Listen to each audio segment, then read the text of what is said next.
Bonjour à tous, alors ça fait 5 mois qu'on est arrivé et donc je vous fais maintenant une petite vidéo pour vous montrer où et comment on vit aux Philippines.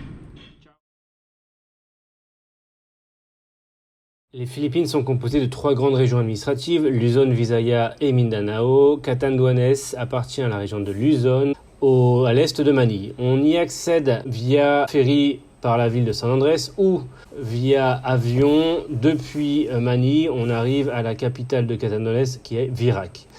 Donc Virac, c'est une ville qui est en soi pas très jolie, mais qui est très pratique. Elle a 1 heure de chez nous et on y trouve absolument tout ce dont on a besoin pour vivre. Sinon, Catanduanes est connue pour être la capitale de l'abaca. Donc l'abaca, c'est cette fibre végétale que vous voyez souvent sécher au soleil au bord des routes. Donc elle est obtenue à partir du tronc de l'abaca, qui est un petit arbre qui ressemble beaucoup au bananier. Elle est utilisée pour fabriquer plein d'objets, des vêtements traditionnels, des hamacs, des choses comme ça, des sacs. Voilà. Et tous les ans, il y a un festival de l'abaca qui est assez sympa.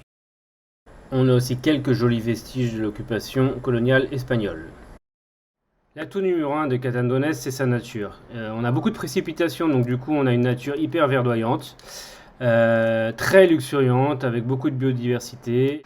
Les côtes sont splendides, entre falaises volcaniques escarpées et jolies plages. Des beaux fonds marins et beaucoup de vagues de surf assez réputées. Voilà, il me reste à vous dire 2 choses. Premièrement, c'est que l'ancien surnom de l'île, c'est Howling Winds Island, donc l'île des vents hurlants, qui s'explique par la fréquence des typhons. On est bien placé pour le savoir. L'Office du tourisme l'a renommé Happy Islands pour des raisons évidentes. Et la deuxième chose, c'est la superficie. Donc c'est 2 fois plus petit que la Corse en gros et 46 fois plus gros que Belle-Île. Voilà, je vous ai bien planté Planté de bâton. le décor. On va pouvoir maintenant attaquer le lieu où on vit, donc le village de Puraran. Le village de Puraran, donc avec l'école des vannes, le bâtiment jaune. Donc là à droite il y a la Fnac, Decathlon. Non, malheureusement il n'y a pas tout ça.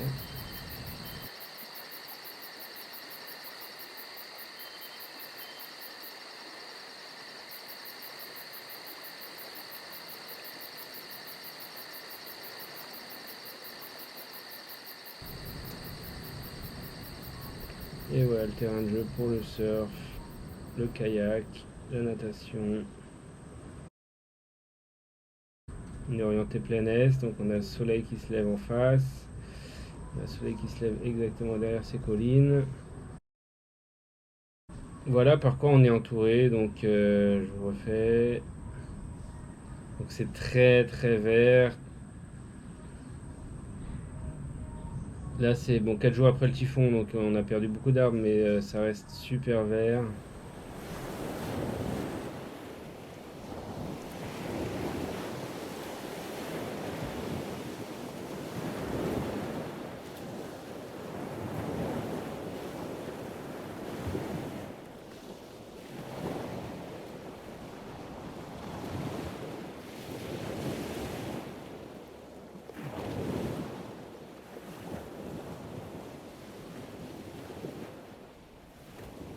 Donc voilà la plage de Puraran où on vit. Donc là-bas, donc là c'est marée basse. Là-bas il y a un spot de surf pour débutants, c'est là que j'ai appris. Là où les vagues se brisent loin, c'est la barrière du récif en fait qui plonge. Donc c'est pour ça qu'on a des belles vagues. Là-bas t'es la vraie vague de surf, donc, qui peut aisément monter à 3 mètres. Hein. Et c'est une vague qui creuse énormément. Il y a des resorts sur la plage qui ont été endommagés. Un avec le typhon il y a 2 ans. Un premier resort, un deuxième resort aussi endommagé. Mais voilà, il y a un 3e resort à droite.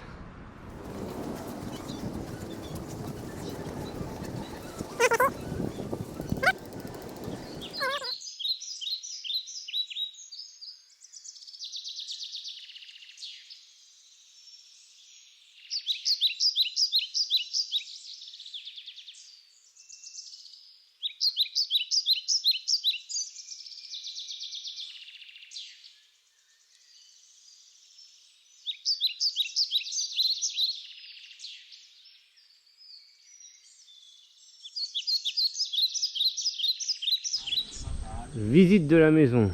Alors un petit jardin à droite où on plante des tomates, des piments, des courgettes, plein de choses. Le terrain il va jusqu'à la route là-haut, donc c'est un terrain bien en pente derrière chez nous.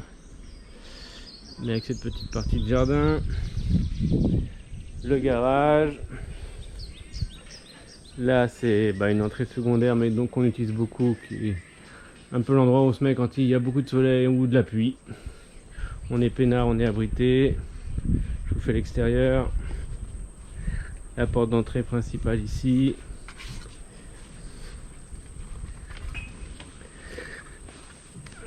Le jardin de l'autre côté.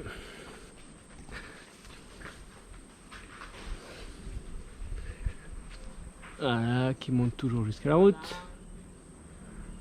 Nos bananiers compris cher. Là on a les réservoirs d'eau qui viennent s'alimenter par une source qui est un peu plus haut dans la colline, source naturelle. Donc c'est pas de l'eau qu'on boit, hein, c'est de l'eau qu'on utilise pour la cuisine ou pour les douches. Là tout en haut on a une grande terrasse, on verra après avec le solaire, notre chambre, la deuxième chambre, la cuisine qui est à l'intérieur là. Là on a 2 pièces au fond qu'on est en train d'aménager. Visite de la maison à l'intérieur. Premier salon. Donc là on est un peu avec des cartons partout parce que c'est les décos de Noël. Le chien. En bas. Donc là on a l'entrée principale, le matos. Une première chambre, alors je rentre pas parce qu'on est en train de traiter le parquet contre les termites, mais voilà, on a refait ce parquet là. Première chambre avec la salle de bain qui est au fond là-bas.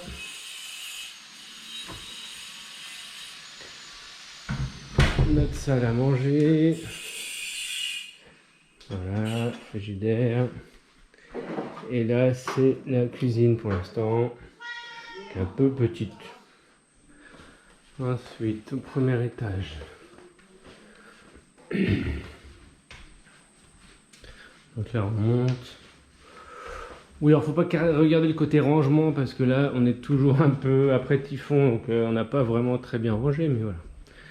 Donc là c'est la pièce un peu de relaxation où voilà, on a équipé avec une télé, donc on peut faire de la console, regarder du streaming. Là-bas il y a mon bureau.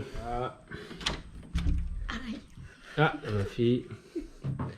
Donc là c'est la chambre où on dort, donc équipée d'air conditionné, avec les enfants qui dorment avec nous pour l'instant. Voilà, la chambre. Donc on a un petit balcon aussi. Alors, rien n'est rangé, hein, mais bon c'est pas très grave. Si, c'est rangé. Ouais, ça pourrait être pire. Et la salle de bain, qui est une des premières choses qu'on a refaites. Je vous montre des photos d'avant. Donc avant on avait une baignoire, on a fait une douche. Voilà, on a rajouté un deuxième réservoir d'eau au-dessus du premier pour avoir de la pression. On a gagné en confort, donc au moins on est bien là. Voilà, puis on a refait ce petit meuble, on a changé tout, on a changé les toilettes, voilà, on a un peu modernisé. Important parce qu'on prend beaucoup de douches aux Philippines pour se sentir bien. Voilà. Coin lecture, le coin sport. Ensuite on peut accéder à une première terrasse, voilà, qui est assez sympa parce qu'elle est assez vite à l'ombre.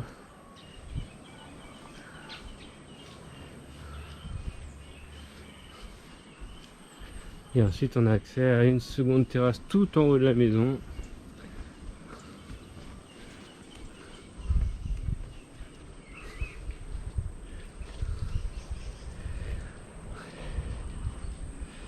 Donc avec une petite pergola ici, qui était la première, hein. Maintenant on a installé les panneaux solaires dans le but d'avoir que ça serve aussi à faire de l'ombre en fait, qu'on puisse plus profiter de la terrasse.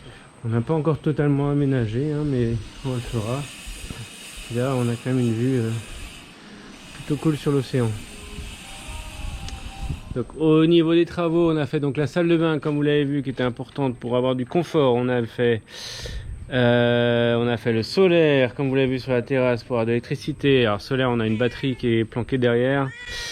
Donc on a un peu d'autonomie électrique du coup. Une des priorités aussi des travaux en arrivant, ça a été de changer tous les Typhoon Guard. Donc ici avant on n'avait pas de protection pour les typhons, donc on a ajouté ces fixations en métal qui nous permettent de mettre des volets en bois et protéger toutes les fenêtres qui sont, je rappelle, le point faible d'une maison en cas de typhon, d'une maison en dur. On a mis ces protections à l'intérieur pour éviter les intrus. Ça arrive comme dans tous les pays. Ça c'est des filets anti-moustiques qu'on a depuis toujours. Donc on a aussi changé les Typhoon Guard de cette fenêtre là. Et ça c'est Charles.